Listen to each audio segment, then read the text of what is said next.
नमस्कार दोस्तों, आप सभी का स्वागत है आपके अपने भक्ति साधना चैनल पे। कल के वीडियो में हमने जाना था अष्ट चिरंजीवियों के बारे में। चिरंजीवी यानी चिरकाल तक जीवित रहने वाला मनुष्य। उन चिरंजीवियों में सबसे प्रसिद्ध है हनुमान जी। आज हम हनुमान जी के बारे में जानते हैं। धार्मिक मान्यता है कि हनुमान जी जब प्रभु श्री राम का संदेश लेकर सीता जी के पास अशोक वाटिका गए थे, तब सीता जी ने प्रसन्न होकर उन्हें अजर अमर होने का वरदान दिया था।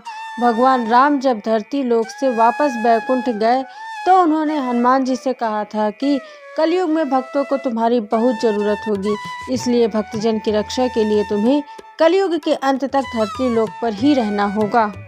पटना के एक पंडित जी के अनुसार हनुमान जी माता अंजना और केसरी जी के पुत्र हैं, इसलिए उनको आंजनेय और केसरी नंदन भी कहा जाता है। श्रीमद् भागवत में एक प्रसंग के अनुसार हनुमान जी कलयुग में गंधमादन पर्वत पर निवास करते हैं।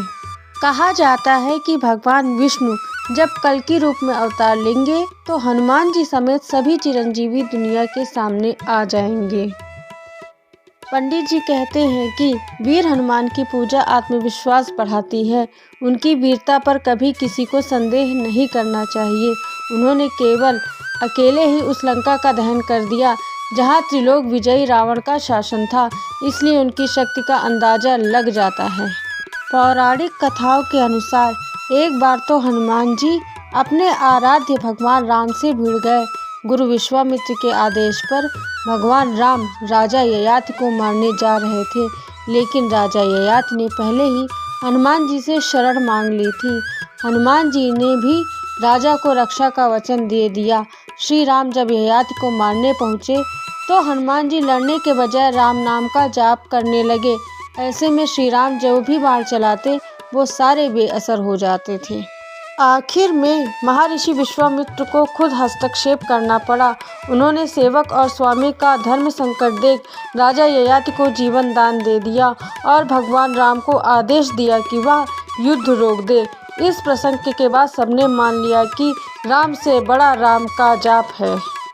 एक और प्रसंग के अनुसार हनुमान जी जब छोटे थे तो उन्हें एक दिन भूख लगी। माता अंजनी फल लाने के लिए आश्रम के बाहर गई। इसी बीच भूख से व्याकुल हनुमान जी को आकाश में सूर्य दिखे। लाल रंग के सूर्य को पकड़ने के लिए वह उड़ जाते हैं। उसी समय राहु सूर्य पर ग्रहण लगाने वाला था। जब हनुमान जी ने सूर्य को पकड़ना चाहा तो उनका हाथ राहु पर पड़ गया। राहु डरकर इंद्र के पास भागा। इंद्र ने हनुमान जी पर वज्रायुध से प्रहार किया तो वह पहाड़ पर गिर पड़े। वायुदेव ने जब अपने पुत्र की यह दशा देखी तो उन्होंने अपनी गति रोक दी। वायु की गति रुकने से पूरी सृष्टि त्राहिमाम कर उठी। कोई प्राणी सांस ही नहीं ले पा रहा था। तब देवता ब्रह्मा की शरण में गए। इसके बाद सभी ब्रह्मा समेत सभी लोग वायुदेव के पास पहुँचे, जो हनुमान जी को अपनी गोद में लेकर सहला रहे थे। वह ब्रह्मा, इंद्र और सूर्य ने हनुमान को वरदान देकर वायुदेव का गुस्सा शांत किया। तब जाकर उन्होंने अपनी गति दोबारा शुरू की। पंडित जी आगे कहते हैं कि हनुमान जी वीर तो थे, बुद्धि की खान भी थे।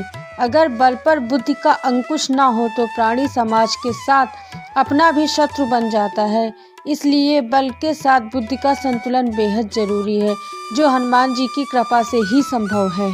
कल हम दूसरे चिरंजीवी परशुराम के बारे में जानेंगे। अगर वीडियो अच्छा लगा है तो प्लीज़ वीडियो को लाइक करें, शेयर करें और चैनल को सब्सक्राइब करें।